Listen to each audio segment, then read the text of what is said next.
Oh, Damon, it's noon. I think ASU just lost another basketball recruit. We're going to talk about all that and more. We're also going to rank the top 10 recruiting classes the way we see it in the Big 12. All that and more coming up after this quick intro on the AZ Wildcats podcast. Leave a like.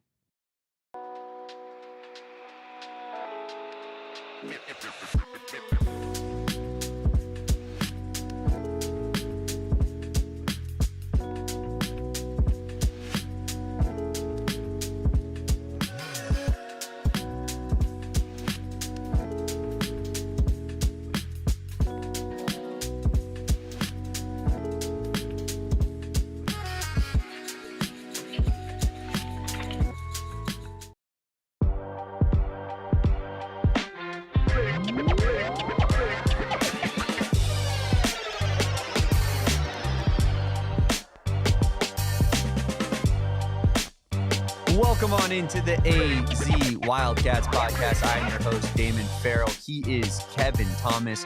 And happy Friday to all of those that celebrate. We are here in lovely HQ2 in beautiful downtown Phoenix.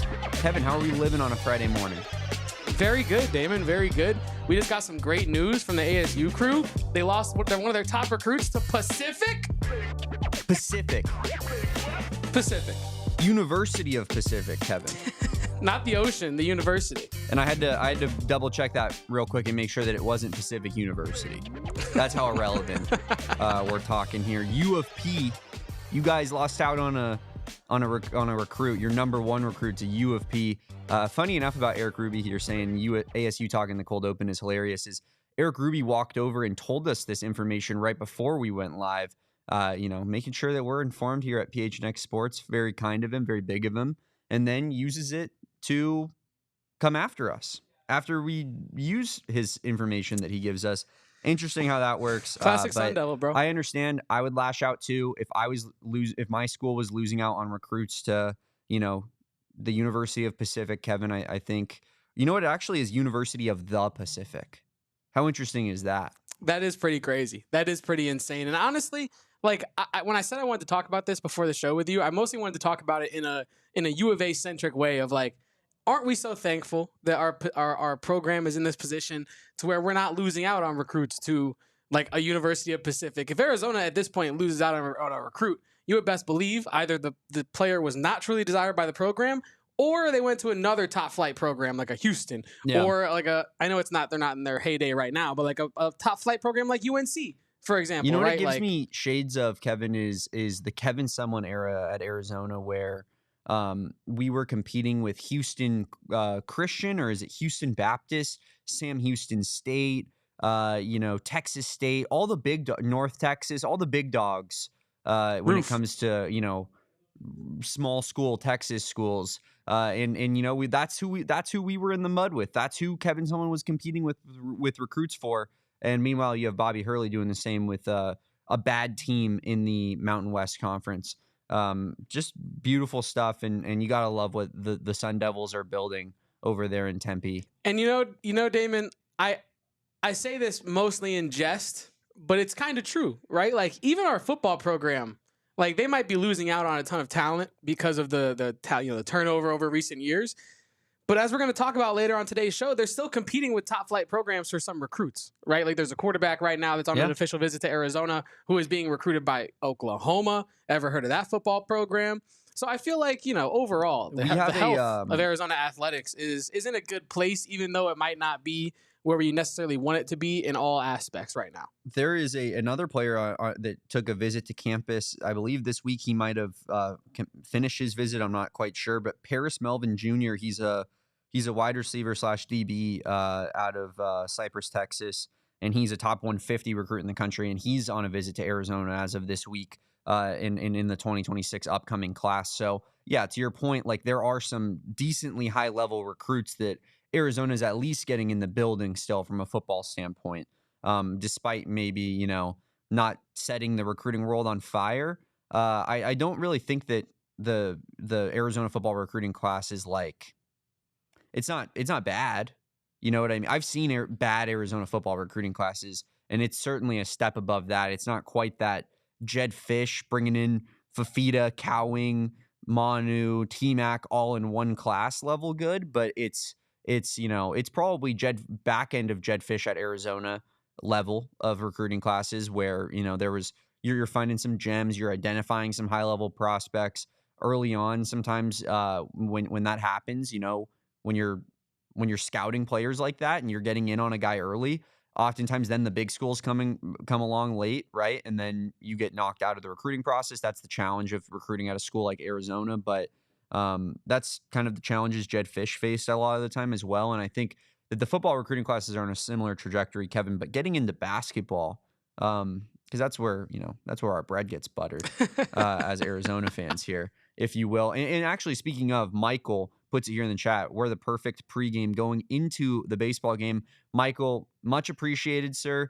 Kevin has his Mason White shirt on today. Gotta represent today. Rep. And I just such a good point from Michael, our guy here in the chat, who's been holding out strong here as a top contributor here in the chat every day. But truly appreciate Michael. Very much so. But yeah, Arizona baseball gonna be first pitch going to be like live right after our show is over. So we're going to talk some Arizona baseball later in the show, give you a little bit of pregame leading into that. But getting into the Big 12 recruiting for basketball in the upcoming class, Kevin, me and you did a fun little exercise where we ranked our personal top 10s out of, the 16 teams in conference. There's some incomplete information on obviously a few of these guys. Like a guy like C.D. Gay, for example, is not, he's not rated currently by recruiting sites. We obviously know a lot about C.D. Gay. Other schools might not. But also on top of that, there are other overseas international prospects, Kevin, that are in other people's classes that maybe me and you are not as informed of on as like maybe a person would be in that own fan base. But that being said, we did evaluate each class, go through each Big 12 class and kind of, formulate our own rankings. So we'll get into that here. But first, Kevin, I did want to ask, did you have any honorable mentions you wanted to talk about who just missed that top 10? Honestly, Damon, you and I spoke about this a little bit, while we were making our lists.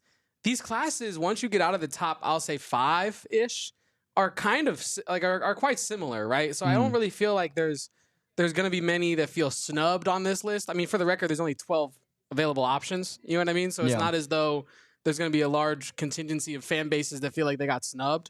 But yeah, I mean, I guess you could say, some people in this office might say that ASU should be an honorable mention. But honestly, when you look at the class that they have, there just isn't the talent that I think dictates them being a top 10 class.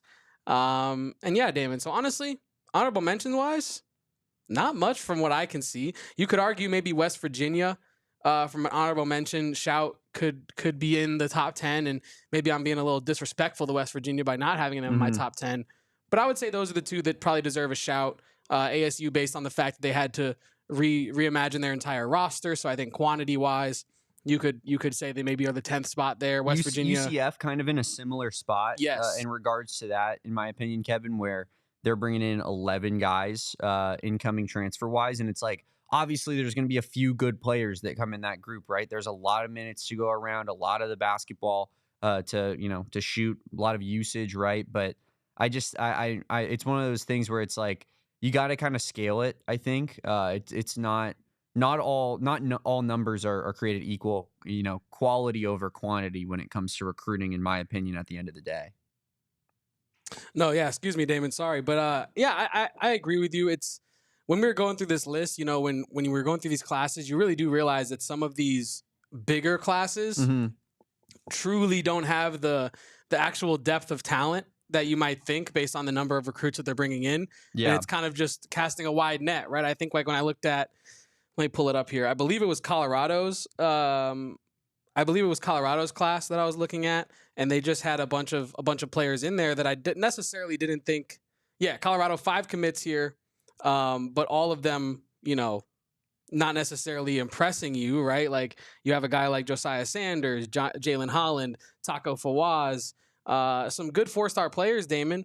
But as you continue to go through the class, there just isn't real high-end game-changing talent, at least on paper, I would say. Yeah. And yeah, that is kind of the case with a lot of these classes. Yeah, Colorado, I actually just moved them out of my top 10. I did have him in there, but Barrington Hargress, I think he might be that guy that you're talking about, Kevin, in terms of the upper end talent. I know he's coming from UC Riverside, but they were a decent, basketball team last year, and he was their leading scorer. He is only a 6-foot guard, so that's always something that you have to be careful about when making that jump up in competition, right? But he's a guy who averaged over 20 points per game last year, and so I think you have to give him that respect as like a really high level transfer that they brought in, a sophomore guard averaging 20.2 points per game last year, 4 assists, 4.5 assists the year before with 12.5 points per game.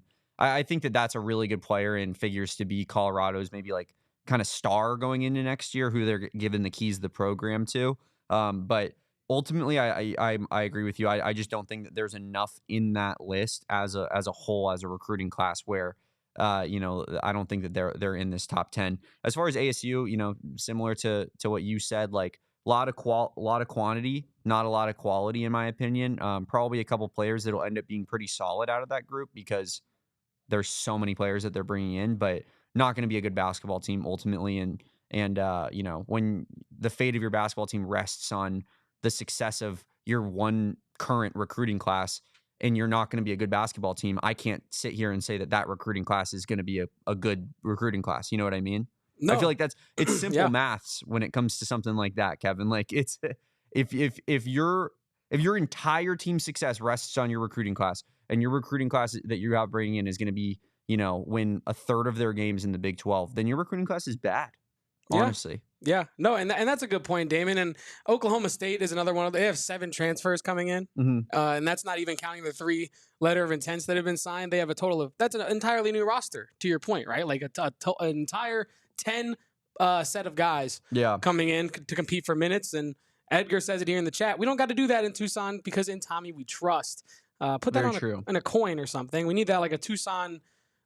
You know how they sell like those collector coins, Damon? Yeah. On like the, after George Lopez on Nick at Night at like 2 a.m, it's like, you can get your own Abraham Lincoln collector coin. We need like a Tommy Lloyd collector coin. That would kind of go hard. I would keep one of those in my wallet when I get one of those, because I still have to buy a new one of those. But yeah, Damon, should we get into our top 10 here? Let's start doing it, Kevin. Why don't you start off with your number 10? Number 10 on my list, Colorado. We kind of discussed why they'd be on the bottom end of this list. They don't really have the top end talent. I do want to give some respect to Barrington Hargress for being able to put up 20+ points at any level is difficult. Putting the ball in the hoop is difficult. So I respect him for being able to average 20 there. But overall, I think you have 3 4-stars coming in. Ironically, 2 players from the same school as Ikenna Alozie that we were discussing on yesterday's show, Dream City Christian, Taco Fawaz and Jalen Holland, both from Glendale. Excuse me. But when you look at this class, Damon, I feel like this is a top 10 class. You have 3 4-stars coming in. 2 of those 4-stars come from a school with a ton of talent, like a Dream City Christian. So you do feel like some of the pedigree is there, and then you have a high top end scorer potentially in Barrington Hargress coming in. Yeah, I think this is the 10th best class in the conference. Yeah, I agree with you there, Kevin. Well, just that in the fact that they're right outside that ranking for me, I think I would have had them at 11 right here. But my number 10 is going to be TCU.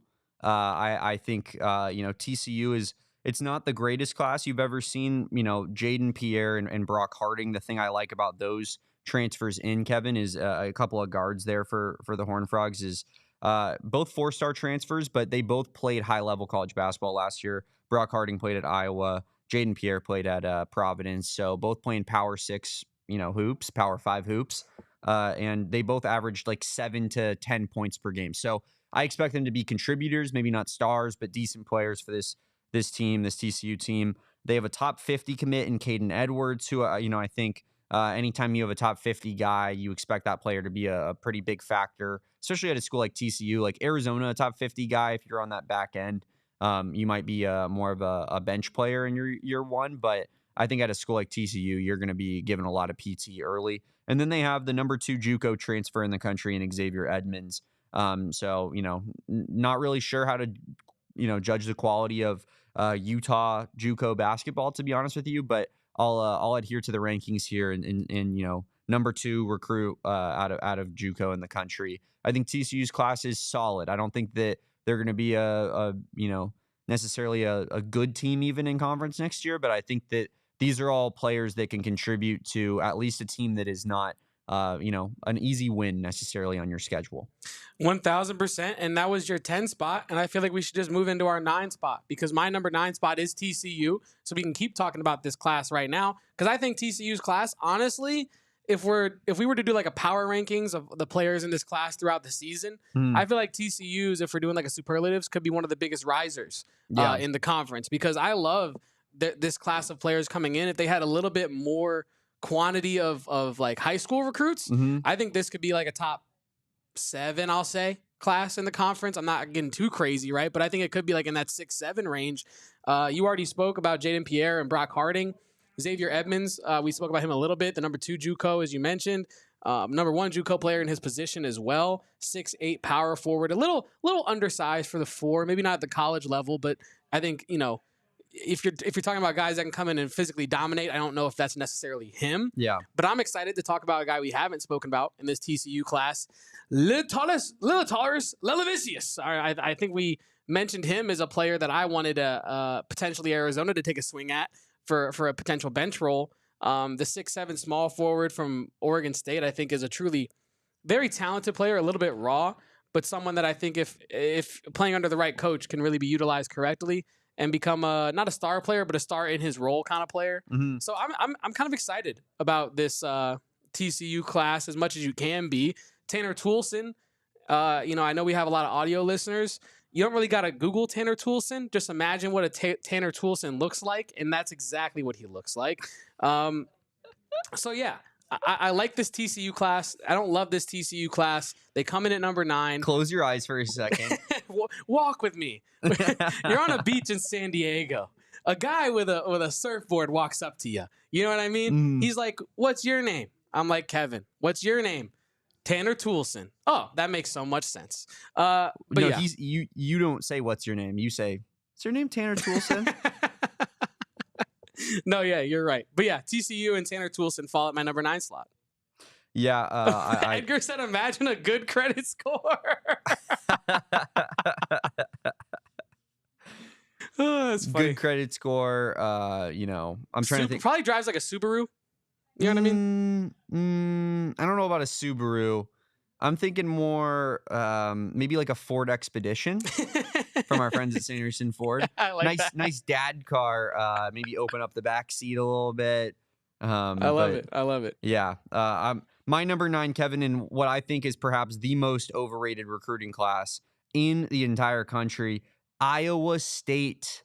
Iowa State, if you look at the 24/7 recruiting rankings, they are, I believe, 5th, Kevin, on the rankings. I think Iowa State they're in my 9 spot here. Similarly to TCU, they have a guy on the back end of that top 50 recruiting ranking, Jamarian Bateman at number 42. They have another 4-star in Killian Torre at 123, another one in Xavion Mitchell at 135. They could be really good players. They could surprise a little bit, but I think those are guys that you expect to be more contributors down the road rather than people that are going to step up in year 1. And then looking at their transfer class, Kevin, nothing, in my opinion, to write home about. You have Dominic Nelson out of Utah Valley. You got Blake Buchanan out of Virginia. Eric Mulder out of Purdue, Fort Wayne, and Mason Williams out of Eastern Washington. I'll tell you what, I analyzed every single one of these guys. Not to the most expert degree, but I went over their stats, looked into them a little bit. Dominic Nelson, about a 10-point per game score at Utah Valley. Blake Buchanan averaged 5 on a bad Virginia team last year and a terrible ACC. Eric Mulder averaged, I don't even remember what he averaged, but as you said, Kevin, as you put it, this is a guy that is he just drinks milk. He doesn't looks consume like he's anything only else. ever drank milk his entire life. He just looks like you got that Midwest country strength to him. He averaged 8 and 6 on albeit on 76% shooting from the field, which is pretty impressive. But it also tells me that he doesn't have a whole lot of bag to his game and that he's really just taking the most high percentage looks possible, which you can do when you're playing at Purdue Fort Wayne. But can a 6'8" big man do that when he's playing in the Big 12 and taking that step up in athleticism? We'll see. And then Mason Williams, who was supposed to be like apparently he's this pretty big time because he's a good 3-point shooter, and it's always nice to get those players on your team, right? But this is a guy who averaged 13.5 at Eastern Washington in the Big Sky and NAU's conference last year. Like, I don't think that these are players that are going to move the needle at all, Kevin. I think that these are a lot of decent players, a lot of peripheral players, a lot of backups, really. But I'm not looking at this thinking to myself, like, that's replacing Keyshawn Gilbert. That's replacing Curtis Jones. Like, they lost their best players. And this is what you're going with as replacements. I don't think it's good enough for Iowa State, frankly.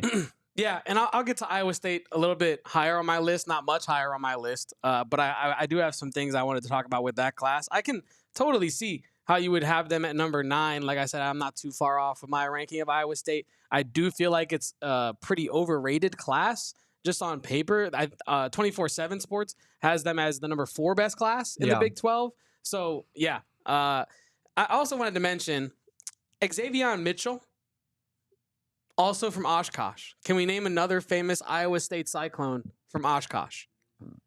Halliburton? Yes. Where is Oshkosh? Wisconsin. Oshkosh Bagosh from Wisconsin. Yeah. Name a more Wisconsin guy than Tyrese Halliburton. Honestly, that fit. I did I'll not leave it know at that. The only one I can think of, and I know that like maybe you don't see it, but I kind of do, is Tyler Hero. Oh yeah, like no, obviously he puts on the whole Tyler Hero. He totally has oxtails on Thanksgiving. But he's yes, and he wears his do-rag and whatnot. Yeah. But he is such a Wisconsin guy. Like you look at him and you're like, oh, that kid's from Wisconsin. Yeah. That makes perfect sense. Yeah. And he was gonna go to Wisconsin and then spurn him for Kentucky, and then everyone in the state hated him growing up in high school. Fun fact. But go ahead, Kevin. I think we're moving into our number 8 spot now. Your number. Or you're talking about Oklahoma State, I believe. Yeah. Yes, my number 8 spot, Oklahoma State. Coach Steve Lutz, I think, has put together a pretty decent class here. A very, very huge class. Like 10. We talked about it. I referenced it earlier. 10 incoming recruits. 3 letters of intent from Ryan Crotty, 4-star. Ben Ahmed, 4-star. Cesar in the chat says that Tyler Hero kind of reminds him of a character from 8 Mile. I think that's who he's talking about there. Makai Ragland, 3-star, and then you have Rabbit. That's a great movie, by the way. I had to watch that for a class in college. I took like an African American film course kind of thing. I took the same class. Yeah, and that was one of the movies. A little Straight Outta Compton. A little bit of Do the Right Thing. Yep, that was a great course, dude, man. Do the Right Thing is a great movie. Incredible film. I would have never watched that movie if it wasn't for that class. Despite both of my parents having seen it and really enjoying it. The Spike Lee joint. And I popped it on. And I was like enthralled by that movie, and really it's incredible. Not that much happens, but it's just very, very captivating. And that's very like underrated movie. I mean, this isn't like a film podcast, but that's kind of like the point of point of it, right? Is that it's supposed to just feel like an every other day. Yeah. Like this could be Monday, this could be Friday, like this could be Saturday, like you know what I mean? Mm-hmm. But yeah. Anyway, back to Oklahoma State. Who would have thought talking about Oklahoma State would get us to do the right thing? That's crazy. But yeah, you have 7 incoming transfers. I think headlined by. Sick name here, Victorious Miller from LSU. Mm-hmm. You also have Isaiah Coleman from Seton Hall. Here, I actually think that it's headlined by Anthony Roy, to be honest with you. And Anthony Roy is someone that I actually didn't see until right now. He averaged 26 points per game at Green Bay last year, Kevin. Yeah, that's fair. He's a senior, so it's not like he doesn't have any eligibility remaining. He also has some pretty bad injury history. He only played 11 games last year. He played 16 the year before at New Mexico State. But I do think that this is a player that could come in and probably be the leading scorer right away. But Victorious Miller is also an interesting player. Averaged 10 points per game at LSU as a freshman.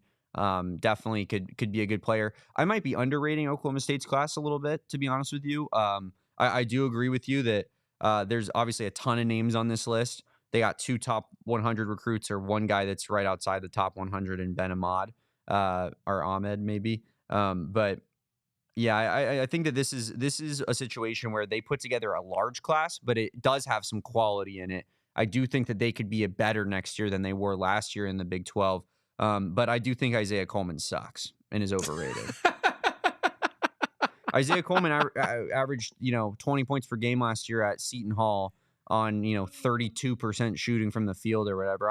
I'm exaggerating a little bit there, but I that's the type of player that I'll never be drawn to. I know it's similarly to Caleb Love, right? When you really put it in that context, he averaged 15 on 39% shooting. But there's a difference between doing it in the Big East for Seton Hall, the worst Seton Hall team in years and decades, versus doing it at Arizona when you're winning games and competitive in the Big 12, in my opinion. So that's really the difference for me with those type of players. But yeah, I don't think he doesn't move me like that 93 transfer rating that he has, Kevin. Yeah. Well, they're my number 8 spot, Damon. Who do you have in your number 8 slot? My number 8 slot is Texas Tech. And they don't have any high school guys, none. So that's an interesting way of going about their recruiting, but it's very Texas Tech of them, which is fun. But yeah, just NIL monsters. They did the same for football. That's their only form of recruiting these days is by bringing in transfers. And obviously they saw Darion Williams walk out the door, but they bring in a group of 5 transfers here that are all rated in the 4 stars, all fairly decent players. LaJuan Watts is probably the jewel of the class, and he's a guy who's from Washington State, averaged 14 points per game last year. Athletic wing, I think could maybe be that maybe that Chance McMillan type of role. Yeah. That they had last year. I do worry about their point guard slot a little bit, like what that situation is. But I think Texas Tech's gonna have a good team next year. They obviously have a couple stars coming back, for on their starting 5 last year. Not Darion Williams. No, not Darion Williams. They have Obi Toppin and JT Toppin. JT Toppin. Been watching too much NBA playoffs. Yes, been watching obviously. Too much Benedict Mathurin absolutely hooping all over the place. Yes, absolutely. But yeah, they have a couple good players coming back, and I think that provides a good basis for the floor of their team. As like those top guys. And then these are more supplementary pieces that are going to work around those players, not take the ball out of JT Toppin's hands too much. And as well as Christian Anderson as well, who's a really good player, figures to probably take a leap going into next season. So I think Texas Tech's going to be good next year. I don't think that they'll quite be Arizona good because this class isn't like groundbreaking or anything, but lots of quality peripheral pieces coming in for Texas Tech next year. Well said, and honestly, they probably should have either taken that 10 slot on my list from Colorado or been an honorable mention. Mm-hmm. So I probably threw some disrespect to Texas Tech, albeit unintentionally. In my number 7 slot. I mean, but here's the thing with these recruiting rankings, and this is like part of what goes into like why I think you have to look into these guys because you look at like a guy like Luke Bombboye. Yeah, Bombboye. It's a fun name. Yes, he is from VCU, who was really good last year, made the tournament. On paper, 4-star transfer, you see that, you think to yourself, wow, that's a good player that's going to come in for Texas Tech next year. He averaged 3 points per game last year. And as we've learned, Damon, through doing this exact exercise that you're referencing, there's a lot of 4-star transfers. They're all 4 stars. Like it feels like if you and I entered the portal, we'd be like probably on the edge of being a 4-star. Donovan Atwell averaged 13 points per game at UNC Greensboro last year. He's a 4-star transfer. I think that's a good player. He's a good 3-point shooter. Averages 7.5 attempts per game last year and shot 40%. Like that's a player that I think is that's a 4-star transfer. I'm perfectly fine with that. I think that, he takes over and is immediately kind of that sharpshooter role that they need. Then you have 4-star transfer Tyree Bryan, who averaged 10 points per game as a senior guard at Santa Clara. I think maybe that's more of a 3-star guy. He could be a decent player. I already talked about LaJuan Watts, and I think that he's a very good bring in here. But and then you look at Josiah Mosley, who came in from Villanova. I guess like this is the type of player, Kevin, where you could convince yourself that maybe he should be a 4-star because he was highly thought of coming out of high school. He was a freshman last year, and he didn't play that much, so the mystery of him is kind of still out there. But he averaged 1.9 and 10 minutes per game at Villanova last year, and he's rated the same as a guy who averaged 7.5 3-point attempts on 40% shooting for in that Texas Tech class. Like I don't think that those things equal up. Those are I feel like you have to look at each particular prospect in a vacuum when doing this. And you look at Donovan Atwell, you look at Tyree Bryan, LaJuan Watts, those guys will contribute for Texas Tech next year. Whereas Josiah Mosley and Luke Bongboye are very, very up in the air whether or not they'll do anything. But they're all rated almost exactly the same. Yeah. It's just interesting. No, it's interesting. And like I said, like when you're looking at these recruits, you really do have to do more of a fine-tooth comb analysis, because you really don't like you might click on one 4-star who's ranked about the same as another 4-star, and there could be 17 points per game difference between the two of them. And one of them might have played at a lower end, and one of them might have played at a higher end of competition. And then it's kind of like, and this is why transfers are so, I think, difficult to hit on sometimes for coaches, and why I think more fans need to be not lenient, but I think a little bit more understanding of when coaches hit or miss on transfers, because it is difficult to tell how talent is going to transfer from one team to the next. I think I said transfer about 10 times in that sentence, but it's difficult to project talent from one level to the other when you just have no way of knowing, right? Unless they have gone up against a bunch of elite teams, like in a non-conference situation or in a March Madness round 1 situation, like a Trey Townsend did. And then even that, the talent didn't transfer over. So it really is hard, and you really do have to do a lot of due diligence with these guys. And that's why you pay the coaches the millions that you do. And Damon, we have a guest in the chat. Should we talk about this after the upcoming break on the AZ Wildcats podcast? Let's do it. But first, I got to talk about our friends at Empire Today. Empire Today, you hear me say it all the time. There's a reason that they are the flooring experts, and it's because they do flooring the right way. They're going to show up to your house, go in your bedroom, kitchen, living room, whatever room that you're getting that new flooring in, or wherever the new flooring is desired, and they'll present you with some options. Pull out that virtual floor designer, take a picture of the room, and show you exactly what that flooring will look like in said room before you get it installed. That's the difference between Empire Today, is because they want to make sure that you love that flooring that you make. It is such a massive purchase. You don't want to show up to a house where you hate the flooring you see day in and day out, because that's a real mood killer, Kevin. And Empire Today, they work around that completely. Not only that, with promo code PHNX, you're going to get $350 off your new flooring. This can be it doesn't have to be just in Arizona. It's all over the country. You can get it done anywhere. If you're a Wildcat, it's, you made your way out to Tucson like Kevin did from, and then move back home after you graduated. Empire Today is still going to be able to hit you up, not just in the great state of Arizona, but visit empiretoday.com for more details on all of that information. Schedule a free in-home estimate, because some things are just better at home. Promo code PHNX is going to get you $350 discounted on your new flooring, and it is just the absolute price that you're going to find anywhere on the market. Yes, you heard that right, guys. $350 with promo code PHNX. Restrictions apply. Visit EmpireToday.com/PHNX for full details. I love Empire Flooring because it's super important. You know that saying, like, you are wherever your feet are, or something like that? There's no better place to be than on some Empire Flooring, Damon. And if you aren't on Empire Flooring, real quick, I just want to know, what's the percentage of time you think you spend on standing on your flooring at home? Like, it's probably like 50% of your life or something crazy. Not even counting when you're like sitting on the couch and your feet are just like you right now. You're just sitting in a chair, but your feet are firmly planted on Empire Flooring. If you're not going to make the purchase on that, then you're not going to make the purchase on anything. Exactly. But if you want an extra discount on your Empire Flooring, maybe go try to make some money at Gila River Resorts and Casinos, and you can do that by catching all the action at their BetMGM Sportsbook, whether it's racing, whether it's baseball, whether it's basketball, whether it's football, whether it's soccer, whether it's hockey, whether it's MMA. Their sportsbook has it all. Check out Gila River. The floor games are crazy. The table games are crazy. The slots are crazy. The food is crazy. The live music is crazy. The comedy is crazy. You do you at Gila River Resorts and Casinos. They truly have it all, from upscale to more affordable options. Gila River is the place to be. Staycation, vacation, you do you at Gila River Resorts and Casinos. Visit playatgila.com for more details.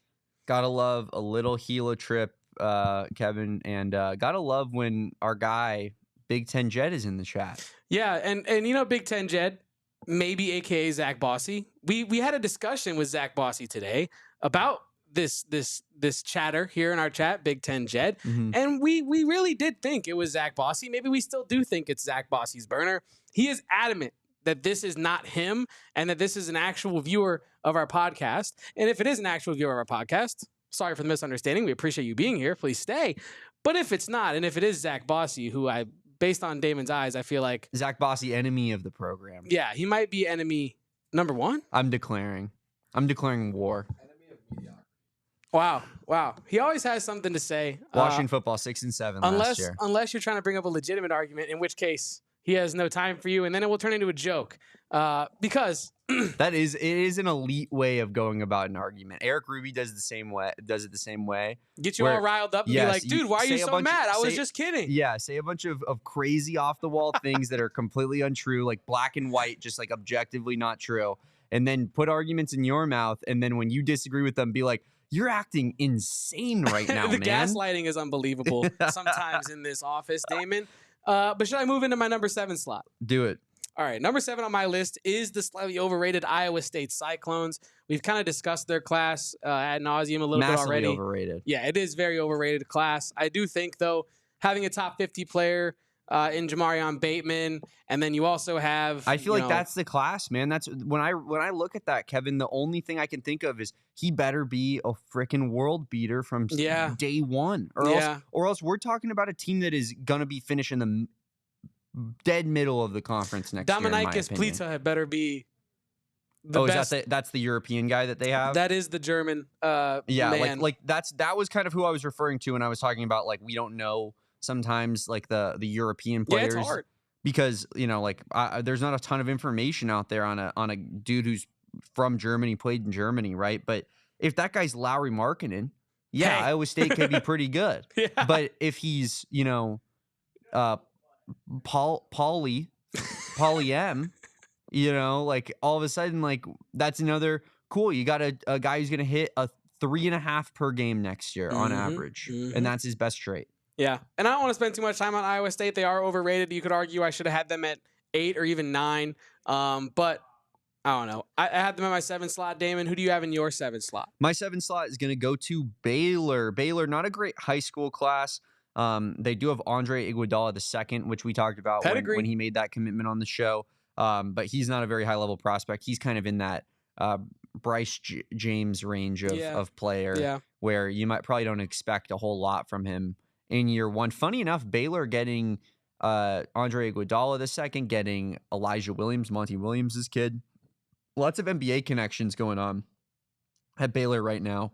Wonder if anything is behind the scenes on that. But as far as Baylor goes, Tunde Yasufu is the number 14 recruit in the country. 6'6" power forward, not a big dude. Probably you factored be the Norchad Omier replacement, right? Probably. And just seems like kind of a dog power forward that maybe we'll see about, if his NBA prospects. At 6'6" at the floor, though. That's what I'm saying. We'll see about his NBA prospects, but at least at 6'6" for being rated that high tells me that he's at least going to be a very good college basketball player. So yeah, I think you also have a power forward out of Italy who doesn't have a ranking yet. And then you look at their transfers. I like the Daniel Scalings pickup. I think that's a good pickup for them. He's a good player. He's played at Cincinnati last year, about a 10-point per game scorer in the Big 12. Good efficiency, can handle the rock a little bit as a 6'6" small forward. And I think that's a good player. JJ White averaged 10 points per game last year at Omaha, or a little bit more than that, I think. Not like an insane player, but a player that can contribute. 14. Apologies. And then you have a guy in Obi Agbim, who I think could be pretty good, from out there from Wyoming. 17.5 points per game from him last year. And then of course, as I mentioned earlier about the Oregon State guys, couple Oregon State guys that could be pretty big time players. Michael Rataj, who I think is actually pretty damn good, Kevin. I'm just gonna say it now. You are absolutely rolling. You're killing these pronunciations, Damon. Michael Rataj is a 17 points per game scorer, 7 rebounds, 2 assists per game, 48% from the field last year. Pretty damn good. 6'9" junior forward out of Oregon State, as of Germany. Pretty damn good. I think that's a really good player. I didn't even mention Juselin Bodo, which is an all-time name. And he's High Point center last year. High Point, very good team. Yep. Didn't score a lot, but he was a good rebounder for them. About 8 rebounds per game in the last 2 seasons. So, I think that's a rotational center for them that could provide some good coverage. I think that this class is a solid class. I know they lose Rob Wright. But I do like a lot of the players that they bring in here. And I think you can make the argument that maybe I should have had Texas Tech in front of them, but I think that they are clearly better than Iowa State's class, in my opinion. Totally agree with you, Damon, and that is why they are actually in my 6th slot. So we're just going to move right into 6 because Baylor has my 6th ranking on my top 10. We talked about Tunde a little bit. Excuse me, the Lakewood, California product. You're right about the pro thing because 6'6" at the power forward. Well, they actually, if you click on his profile, he's listed as a small forward. So all right. So we're having some technological little miscommunications there with being listed at 1. He's clearly tweener. He's a small ball for, or maybe a wing on, in a conventional sense. For the record, Tunde Yesufu is a player that Arizona was in on. He was one of their, he was in his top 5 alongside of Baylor, Arizona State, USC, and UW. So yeah, this is, a very high quality player. Looks to be the gem of the entire class. Obviously, is the top 20 guy in the national class as well. Andre Iguodala II, we spoke about it. The Branson, Missouri product. Somehow, by the grace of the earth, Branson, Missouri has become a basketball hotspot, and Andre Iguodala has made it out of there. And then, like you mentioned, the transfer class, Daniel Skillings, Caden Powell, Juslin Bodo, Obi Agbim, and then Michael Rataj. That is a very, very, very solid transfer class. And that's not even to mention Isaac Williams and J.J. White as well, who I omitted there from that list. You have a total of 11 players coming in next year for Baylor. A huge amount of new faces. And I think that the quality and the quality, Damon, is what has it in my 6th spot. And now we're really getting into some heavy hitters. I think you could even argue that they could have been above. Wow, I'm realizing I made a mistake. But no. Yeah, I think they could be above. I did notice this. Yeah, I think you're noticing the same mistake. I'm gonna have to make an amendment to my top 5. But anyway, I will say if you wanna do that real quick, Michael Perez. Which, by the way, he probably has the weirdest spelling of Michael that I've ever seen in my entire life. He's in that Baylor class. He's the dude from Italy who is committed to them, Kevin, that I was talking about earlier. Michael Perez, by the way, you spell this Maikcol. So I'm assuming it's Michael. It's like Mike Hole? Kind of, yeah. And he's Italian, and his name is Michael Perez. One of the craziest things I've ever seen. That being said, he actually seems like a pretty damn good player. I just did a quick little Twitter search on him. He's a 6'9", 17-year-old named to FIBA's all-tournament team at both the U16 Eurobasket and U17 World Cup playing for Italy. I think he figures to be kind of. I think people think of him as somewhat of an NBA prospect. Maybe he doesn't contribute a lot from year one. But I think that's actually a pretty good player who has some decent chops to perhaps be a solid college basketball player. But yes, Kevin, I'm going to get into my next ranking here, and I believe that this is what you're talking about. Kansas State is going to be my number 6. They're falling just outside my top 5 for me. Dog, I'm so stupid, Damon. Well, I don't think you are stupid because I'll tell you why. You were looking at the website, the resource that we were using, which is 24/7 Sports, and for some reason, this school was not listed on 24/7 Sports on their rankings. You're right, and I appreciate you trying to extend that olive branch for me, but I don't even know if I deserve it because I'm the main guy that's been like, dude, this K-State transfer class, tough. You know what I mean? True. And so for me to forget them, I felt like I was truly tripping. But yeah, continue, Damon. Basically, they've just brought in an entire new starting 5 of players from last year. And there's a lot of really, really good players in this list. That what's his name has assembled. Jerome Tang has assembled. I don't know why I was struggling with that. Every once in a while, I forget like one name and it just debilitates my entire thought process. It happens. But obviously, they just got PJ Haggerty, who pulled out of the NBA draft process and figures to be, their number 1 player next year. PJ Haggerty, very, very good player. I think he's one of those guys where you question a little bit, like how much is he, how much of a winning basketball player is he? But he's certainly a stats compiler. Memphis made the tournament last year, although they lost to Colorado State in the first round. But yeah, I think on paper, he's a really good 1A scoring option for your team. Nate Johnson, who Arizona fans should be familiar with, He was Akron's second best player last year, you would say? Would Yeah. you call him the second? I mean he was conference player of the year. Oh, was he? Was Yeah. he the? I'm confusing him with the other Johnson. I know there were two Johnsons that Maybe I'm confusing him. played at Akron. No, I think you're correct. Two Johnsons played at Akron last year. Yeah, Nate Johnson, 14 points per game, 5 rebounds, considered to be a very good defender. Had an okay game against Arizona, 13 points per game when he played Arizona in the tournament. Tavari Johnson was the other guy that I was thinking of here, Kevin. But Nate Johnson was the best player probably at Akron last year.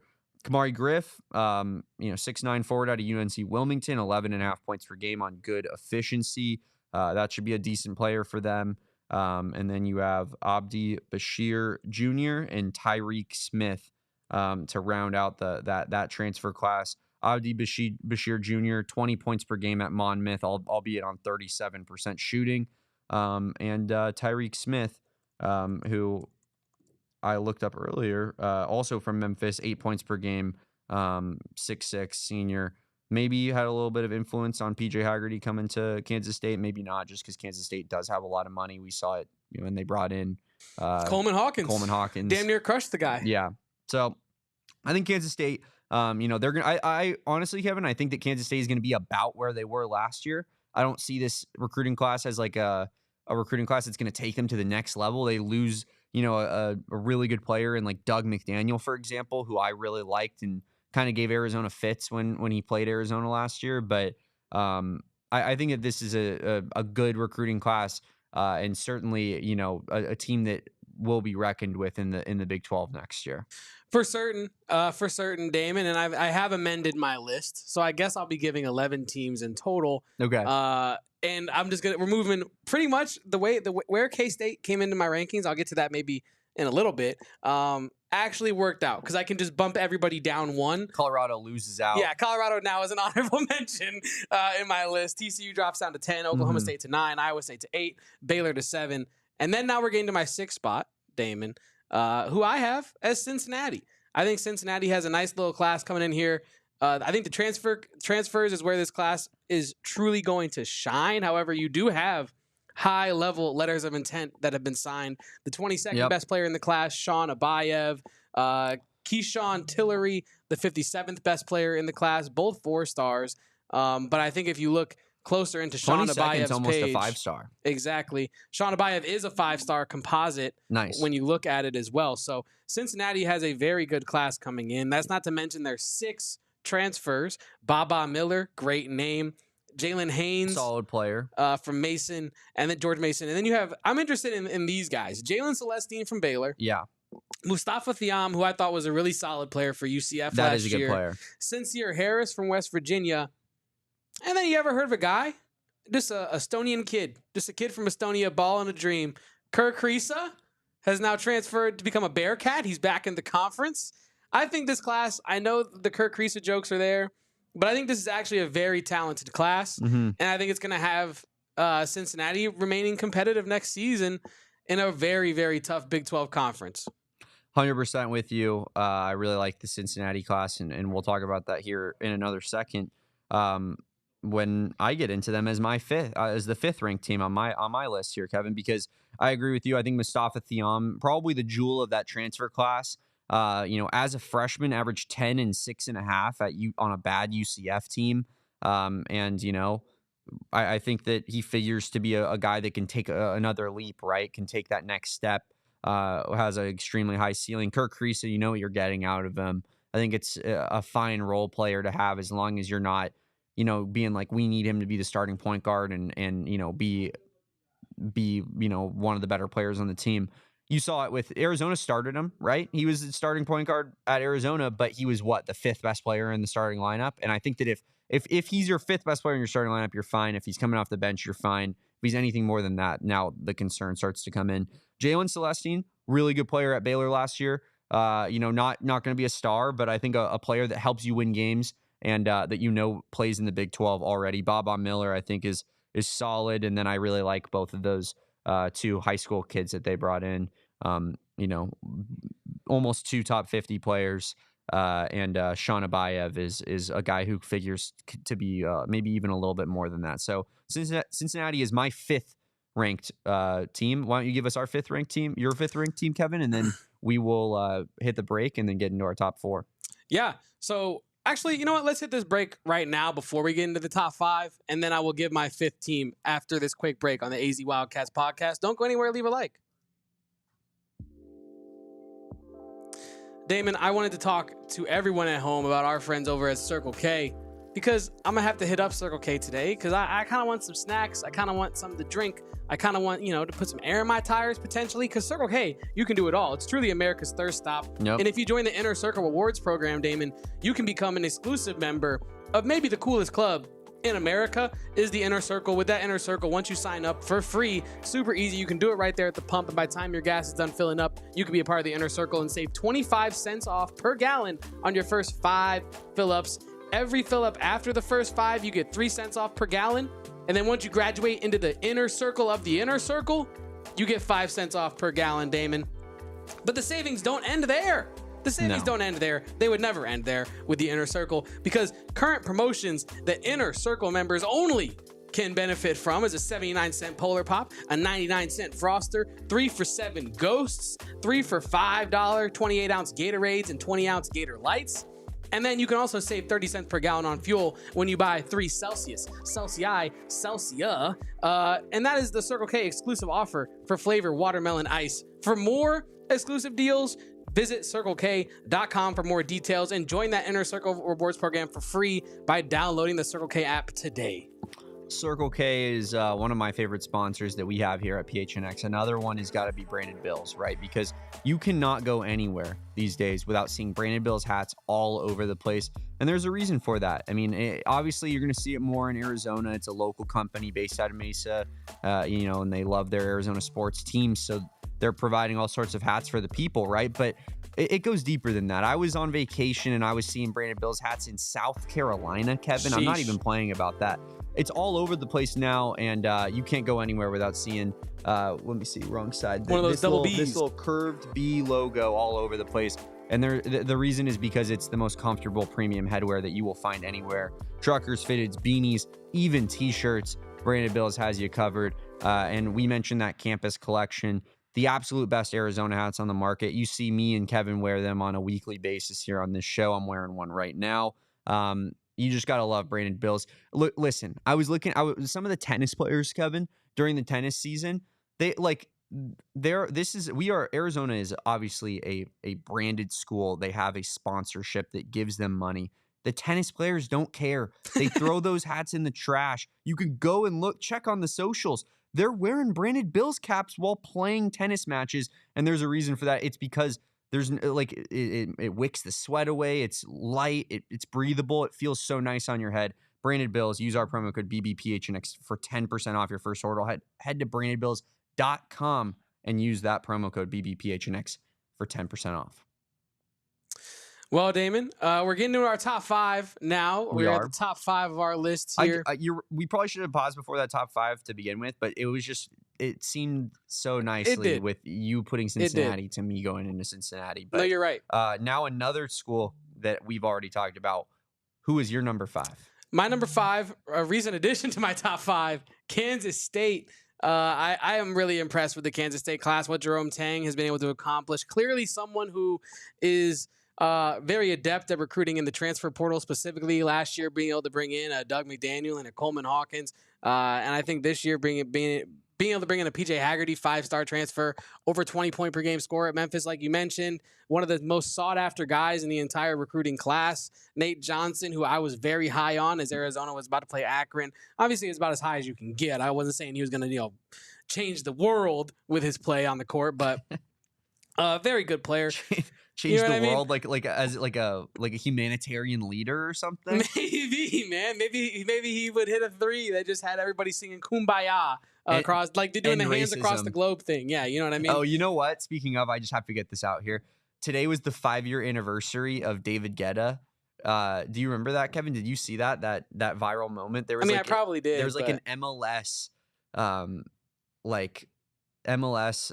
some sort of charity foundation thing.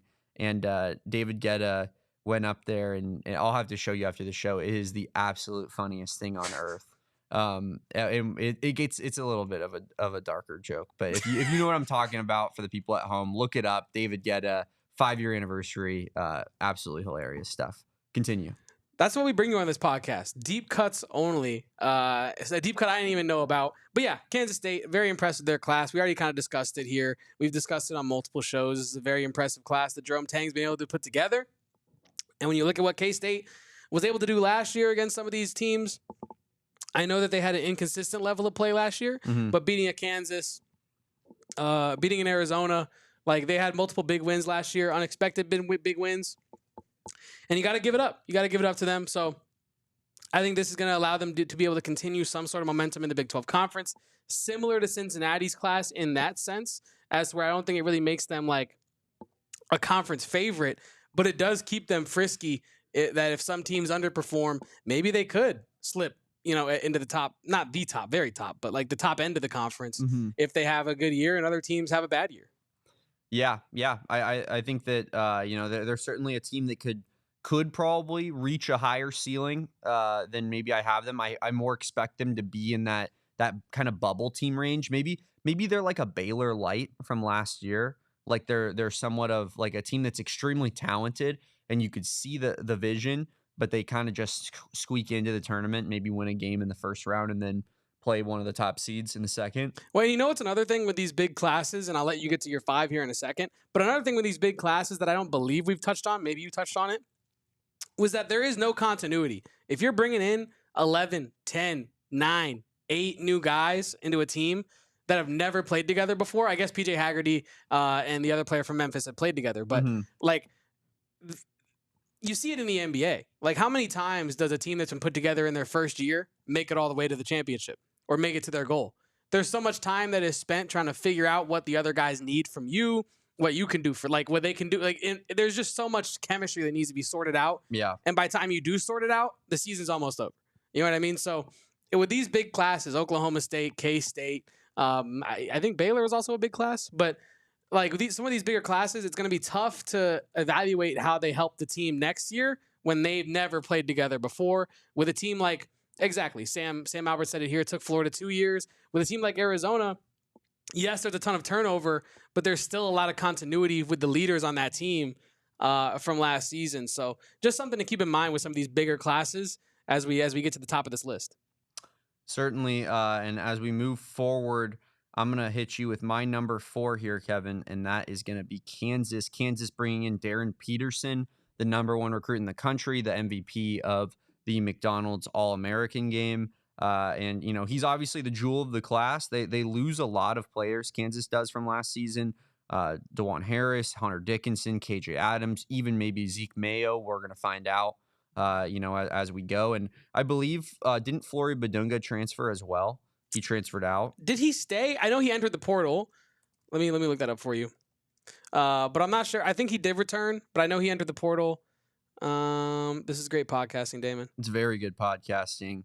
And of course, that's what you've come to expect on this show. Yeah, it says Badunga sticks with Kansas after entering portal. Sam also says it in the chat. He came back. Good. Just good wanted player. to confirm that for you. Not good in terms of, good for Arizona, but good in terms of, former McDonald's All-American. Kevin being right. But yeah, I think this is he's a good player, figures kind of like Thiam, right? Like, I think that's a player that you think could explode and have a much better season in year 2 than he did in year 1.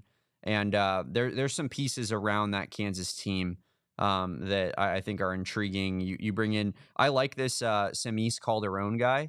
I know he's ranked at number 82 here, Kevin, in the country. But he's a kid out of Brazil. I don't know if you've watched him at all. He is athletic as hell. I think he's extremely underrated. I think he plays a decent role next year, maybe even as like the 6th, 7th man. But the type of player like a Carter Bryant, where they make eye-popping plays that really change the momentum of games. I'm watching him in his highlights for Overtime Elite, dunking on people, pinning people up against the backboard. Like, this is an NBA level athleticism player. And I think that he's a little bit better than his ranking maybe shows. Trey White. Real quick, yeah. If you're watching on any of our streaming platforms and you want the rest of this top 5, head over to gophnx.com. The party continues over there, and we'll enter overtime here in a second. But Damon, continue your point there. No, he is not related to Jose Calderon. Certainly not. He's 6'8" and very athletic. Not a is Jose Calderon from Spain? I believe so. Yeah, I not a believe he is a Spanish point Spanish guard. guy. He's a Brazilian wing player here. And has a 7'3" wingspan, 10-inch hands. He is athletic as all hell, Kevin. So That is wild. I think that this is a player that could really make some noise next year and in the future. Trey White, good player at Illinois, averaged 10 points per game in the Big Ten last year. I think good role player. You know what you're getting in a guy like that. And then Jaden Dawson and Melvin Council Jr., both 4-star rated transfers, both coming from smaller schools here. Jaden Dawson coming from Loyola Marymount, and Melvin Council Jr. coming from St. Bonaventure. Both averaged, I think, modest points per game, like nothing crazy. I'm pretty sure, but good players nonetheless that I think that will contribute next year. Yeah, Jaden Dawson 14 points per game. I'm pretty sure that Melvin Council Jr. was somewhere in that same range. So I think Kansas's class. The reason that maybe it's not the number of quantity players that you would maybe expect to be in this high on the list, but I think that their quality is extremely high. Darren Peterson is a ceiling raiser and a needle mover. And I think there's a clear top 3 here in the Big 12 hierarchy, but Kansas is for me right below that number. I totally agree with you, Damon, and I feel like as we go into overtime, as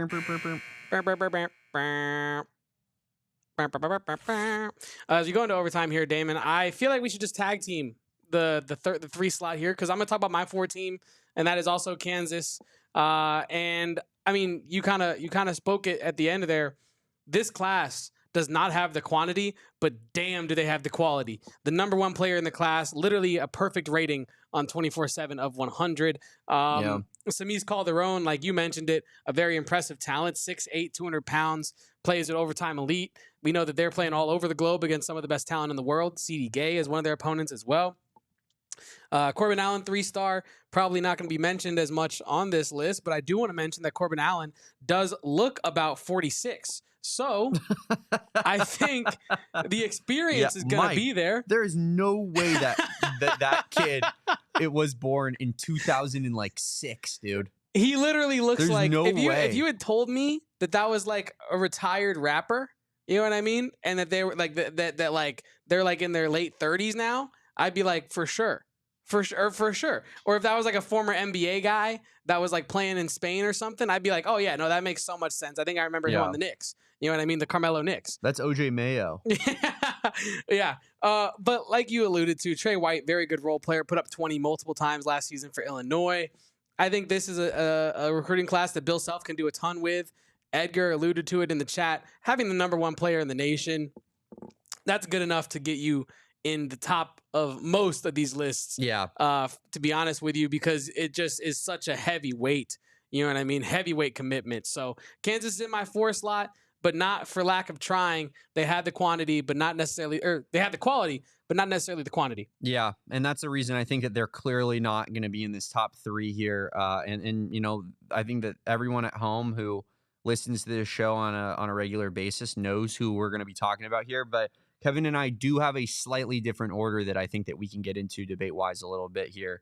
So I'm going to start off with my number 3 when it comes to the top 3, and I'm going with Houston. I know that they're the number 1 high school recruiting class in the country. I know Chris Sinek Jr. is rated higher than anyone on Arizona's board. Isaiah Harwell is number 16 in the country. Kingston Fleming's number 20. 3 top 20 recruits.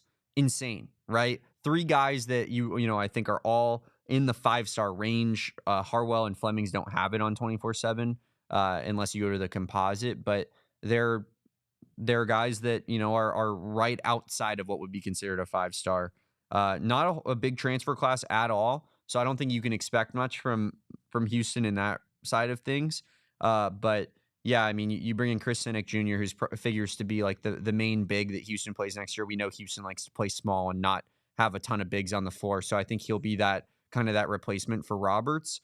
And then you have a couple other big time players in Flemings and Harwell to play some of those wing minutes. You got Milos Uzan coming back as announced a couple days ago, and as well as I believe Emmanuel Sharp is back, right? So I think that's what you're looking at for Houston. I think that they supplemented their roster really well. Yeah, Emmanuel Sharp is coming back. They supplemented their roster really well with the, few players that they have on their team that are really good already coming back. And I expect them to, compete for not only the Big 12, but the national championship next year with these additions. Again, number one high school recruiting class, but I think all things considered, I have them a step below maybe the other two classes here in this ranking, personal ranking, but it's all split in hairs. Yeah, and I think I mean I don't think I know. I have Houston at my 3 spot as well, but I do think that you could look at the recruiting classes of Kansas and Houston and say, well, Kevin, you just said that Kansas didn't make your top 3 because they didn't have the quantity, and they actually have more recruits coming in than Houston does, and they have the number 1 guy and a top 100 guy. So how are they not ranked higher than Houston? And I would counter by saying, I think that, when 3 of your 5 incoming recruits as Houston are top 20 recruits, I think it totally weighs the scales.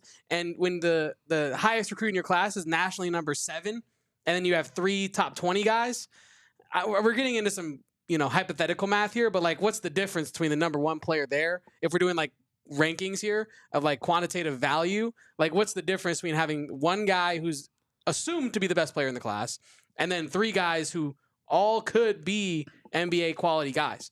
And you mentioned it, Isaiah Harwell and Kingston Flemings are 2 composite 5-stars. So you could, if you're a Cougar fan, you probably feel like you have 3 5-stars in this class, right? Which is something that Kansas cannot say. So I that's why Houston's at my 3 spot. And you could, like Damon alluded to, you could argue that they could be higher on this list, but I think for the reasons that we're about to get into, they are not higher on this list. Damon, should I give my number 2 first, or should you give your number 2 first? Why don't you go ahead and give your number 2 first? My number 2 in these here rankings of the top 10 Big 12 recruiting classes, I have BYU, Damon. I have BYU, which I think leaves us only one option for my number 1. But ASU, right? Like Sam says here in well, the chat. actually, I left Texas Tech off the list. You thought I did, but they're number 1. Yeah, AJ DeBanza, number 2 player in the nation. Long time was the number 1 player in the nation until about a month and a half ago when he lost it to Darren Peterson. So if you're BYU, you still feel like you have the best player in the class coming to your school. Mm-hmm. Xavier Staten, top 40 player in the country. Chamberlain Burgess. I mean, that name. I don't know his life story, but if you're casting a movie of like a rich kid, Chamberlain Burgess. That guy has a driver. Another guy where if you just sat down, closed your eyes, and imagined what Chamberlain Burgess would look like, you're probably going to get to a pretty close spot. Like if you went to ChatGPT, Kevin, and you said, give me a picture of a guy named Chamberlain Burgess. Yeah. We all know what's coming up. Yeah. But to his credit, he is a top 100 player in the nation, a high 4-star player. And then you have, Rob Wright, 5-star transfer coming in from that kid was from born Baylor. to play at BYU, by the way. He was from Orem, Utah as well. And then you have Dominique Diamande, 3-star transfer, Kennard Davis, another 4-star. Well, yeah. 4-star transfer, 3-star out of high school from Washington State there. So he's good. Yeah. I think this class is incredible, Damon. We talk about how top-end talent can carry you higher up these rankings. I think having a guy like AJ DeBanza does edge you over that when you have Houston right there. And then you also add a Rob Wright, who we can talk like how Houston has borderline 5 stars and how if you're a Houston fan, you feel like you have 3 5 stars. They haven't proven it on the court yet. Rob Wright's gone out there and done that. He's a 5-star transfer player, one of the most sought-after guys in this entire offseason rotation. I think you got to give BYU the 2nd spot for going out and getting the highest touted, at the time, high school recruit, and then going out and getting, again, at the time, one of the highest touted transfer recruits in the nation. Got to give it up to Kevin Young and BYU there. That's why they're in my number 2 spot. Damon, what you got? Yeah, I mean, I'll be honest. I think that Rob Wright, in my opinion, like for my money, he might be the number 1 transfer in the country. He's rated at number 8 here on 24/7, which is what we've been using as our resource. But I love Rob Wright's game as a freshman. He was really fun to watch, and I think that that's a player that you figure to be a high level player. For me, my number 2. Sorry guys, I'm going Arizona. I like that. Here's why I like Arizona above Houston, and I'll start with that because I have Houston at number 3, and I think that Arizona and Houston's classes are so similar when you really break them down. You have Chris Sinek Jr., who's the number 7 recruit in the country, right? You have Brayden Burries, who's number 9. Then you have Koa Peat, who got dropped down to number 11. Whether or not that's fair or whatever, that's a different story. But Koa Peat, number 11 recruit, then Isaiah Harwell at number 16, then Kingston Flemings at number 20, then Dwayne Aristode at number 29. What I'm trying to say, I guess, here is that it goes Houston, Arizona, Arizona, Houston, Arizona. So it's very all over the place. I think Arizona has 2 of the top 3 players.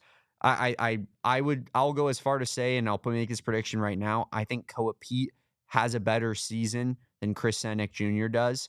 I think that he's a more impactful freshman college basketball player. I'm not talking about where they'll get drafted in the NBA draft, none of that, but I think that Koa Peat is a more impactful college basketball player than Chris Sinek Jr. is in year 1. I think Brayden Burries is better than any of the other guys in Houston's class. And then you look at the transfers, right? Arizona not bringing in much in the way of transfers. They're bringing on friend of the program, Evan Nelson. But Evan Nelson's going to fill that backup point guard spot for Arizona, been a quality college basketball player, probably an upgrade for this team. Houston's one transfer they're bringing in is Khalifa Sacco, and he is from Sam Houston State. He averaged 8 and 6 for them last year on 66% from the field. I think you're getting a similar situation there. A good college basketball player. He's played a lot of college basketball. He was a senior last year. He played at Utah State and Sam Houston State. And it tells me if Kelvin Sampson's taking him, I think that he's going to be a solid rotational backup big for Houston next year, in the sense that they don't play a lot of bigs, as I was talking about earlier. So I think that those classes are very similar. I edge Arizona out just in the fact that I think that Koa Peat and Brayden Burries are better than the next guy for Houston in their class, and I think Dwayne Aristode is right there along with their 2 and 3. So that's why I have Arizona just above Houston, but I have them just a step below your number 2, BYU. Yeah, so you have BYU in the number 1 slot. I do. I have Arizona in my number 1 slot. So let's get into BYU versus Arizona, since I just went over Houston versus Arizona. Do it. So when I looked at this, I'm saying that Arizona has the best class in the Big 12 coming in. And when you look at its competitors, we already kind of spoke a little bit about BYU as they were in my 3 slot, right? I don't necessarily, I don't know, Damon. I think when you look at Arizona's incoming class, there's a beauty in the depth that they have coming in. Mm-hmm. And I know you look at it and you say, well, like Bryce James, is he really going to play that much? Mabeel Mawut, is he really going to play that much? What is CD Gay at the Big 12 level? We don't know. But I think you have the high level players of Koa Peat, Brayden Burries, Dwayne Aristode, and then you have the depth. Like you do have depth in these classes, right? And that I think is something that BYU and Houston are kind of lacking. And I know you look at BYU's classes being like larger by number, but is Nate Pickens really going to make a huge difference next year? Coming from UC Riverside, is Tyler Mraz going to make a huge difference next year? Is Dominique Diamande going to make a huge difference next year? I'd be skeptical, right? So like when you're looking at the actual impact players in these classes, I feel like Arizona can go bar for bar with pretty much any class in the country, including like a Duke who got the Boozer twins. They got Kamenia. Like I really think that Arizona is not only the best recruiting class in the Big 12, but I think they're the best recruiting class in the country. Brayden Burries is a top 10 player. Koa Peat, I'll call him a top 10 player. Dwayne Aristode, top 30 player. CD Gay is, in my opinion, one of the best international talents in his age group, right? Evan Nelson is actually going to play real impact minutes for Arizona next year, and I think he really figures in to be a guy who fits into the system very well and could play some important minutes next year. So that's for those reasons, I think Arizona has all the top end talent that the other classes do. And I think they have actual impactful depth throughout the rest of their class that I think slightly edges them over a BYU and a Houston. The reason that I have BYU above Arizona is because I think AJ DeBansta is a little bit different level to the recruits and I think Koa Peat honestly belongs to be up in that range. I think this injury somewhat knocked him down, if you will. But I do think that like it's DeBansta and it's Darren Peterson at the top, and those are the top 2 recruits, and they're kind of in a class of their own in that sense. As I said, Rob Wright I think is my favorite transfer in the entire country. If I was valuing based off of eligible years remaining, how good they were in their first college basketball season, and not only that, but like what we've seen from him in college basketball thus far. I think that I would value him higher than almost anybody else just because he has 3 years of eligibility remaining, and he was great last year as a freshman in an insane conference. So I think I right there, when I'm putting it that way, Kevin, they have arguably the number 1 transfer prospect and arguably the number 1 high school prospect. It's hard for me to not give them the number 1 spot when I put it in that context. You add that with a Kennard Davis who had a good season last year for Southern Illinois. I think he averaged about 14, 15 points per game. I think I think for them personally, losing Cannon Catchings is big time because that could have been. I like him a lot too, and that could have been a very big supplemental piece for this team. But when you look at what they already had on their roster, I really feel in primarily that being Richie Saunders and the fit that their guys that they're bringing in around Richie Saunders. I think BYU is maybe the team to beat next year in the conference, and I just think that the level even over Houston. I think the level to which that their top end guys are better than anybody else's top end guys in the country. I think you can, or at least in the conference. I also think you can make the argument based on the way that their scheme is that it's going to be a very successful team. Yes, I think you could look at very high on Kevin Young. I think you could look at what Kevin Young did last year with those were his guys to an extent, right? But like I feel like this is his first class of really being like, this is what I can do at BYU. Let me go show you. I'm gonna go get the number 1 recruiting guy. I'm gonna go get the number 1 transfer guy, and we're gonna run this up in the Big 12. I'll say excited as a basketball fan, but I'm worried as an Arizona fan about BYU next year. And it all kind of depends on what AJ DeBansta is as a player, right? And because we know what Rob Wright is, or who he is, you know what I'm trying to say. But we don't really know what AJ DeBansta brings as of right now today at the Big 12 level. So yeah, I don't really necessarily think it's a blowout for Arizona in terms of being my number 1. I do have them slightly above, but yeah, I think you bring up totally valid arguments for BYU and also for Houston as well. One thing I want to say about BYU is a guy you mentioned, Dominic Diamande.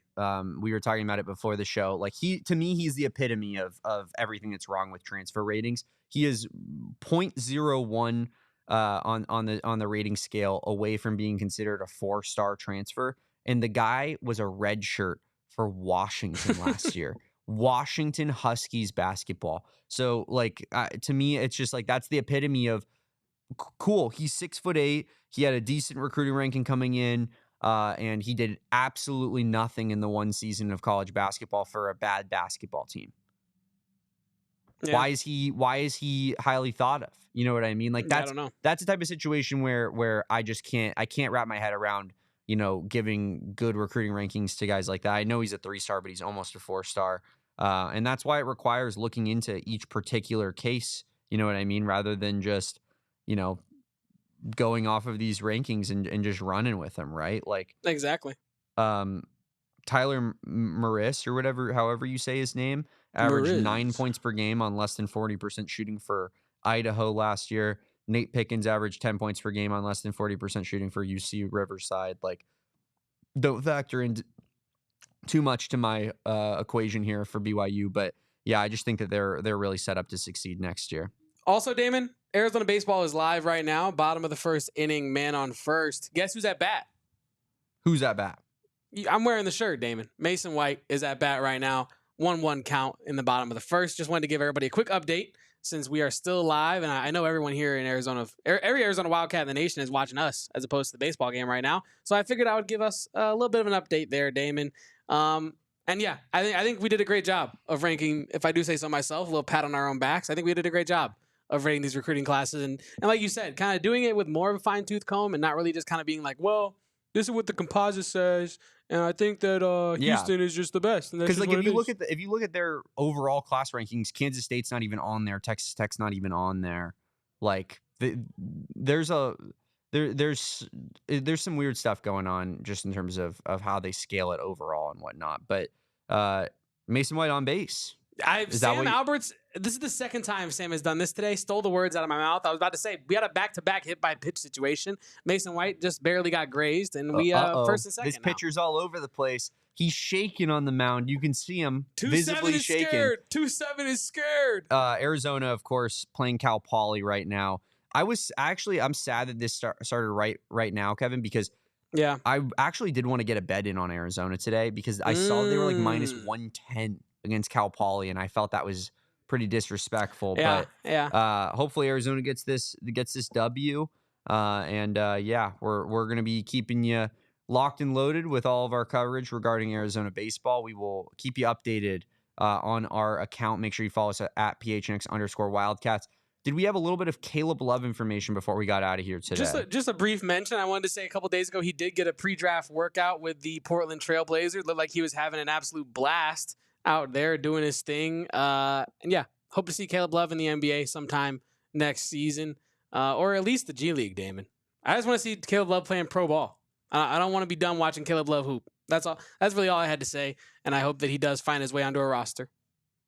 Yeah, absolutely. I believe there was another team that Caleb Love also made had a workout with, but I'm struggling finding it right about now. So shout out Caleb Love. Hopefully he gets his opportunity. I feel like, I don't know about you, but I kind of have the feeling of like if Caleb Love gets his opportunity for a team, I feel like he's gonna take that full reins and make the most of it, right? And so the guy's just a gamer. And that's hopefully Caleb Love gets that opportunity.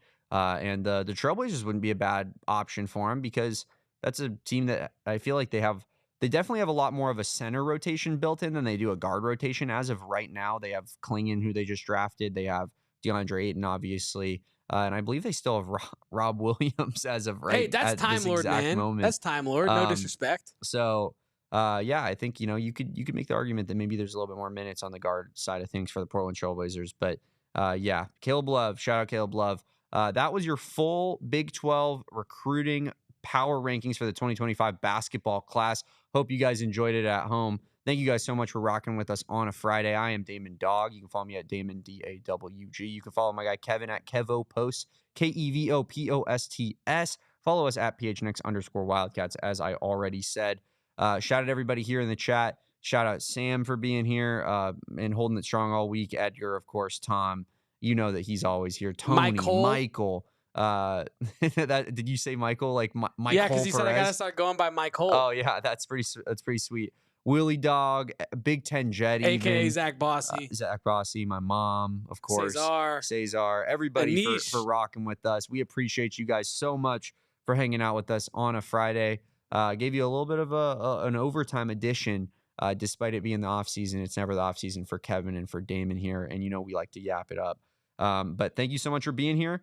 Bear down. Hopefully we win this baseball game, and we will catch you on a Monday version of the AZ Wildcats podcast at 2 p.m. actually.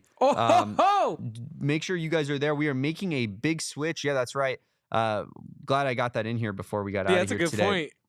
No longer 12 p.m. shows. We are doing 2 p.m. shows. Make sure you guys mark that on your calendar. Turn those notifications on our channel. Subscribe if you haven't done so already. We are making that 2 p.m. switch on Monday. Moving forward, we will be going at 2 p.m. Monday through Friday. So hopefully you guys can all join us there, and that's convenient for everybody. I know it's not on lunchtime anymore, but hopefully at the back end of your workday, boss isn't looking as much. Maybe a little bit more lackadaisical. Maybe just find that YouTube link. Give us a click.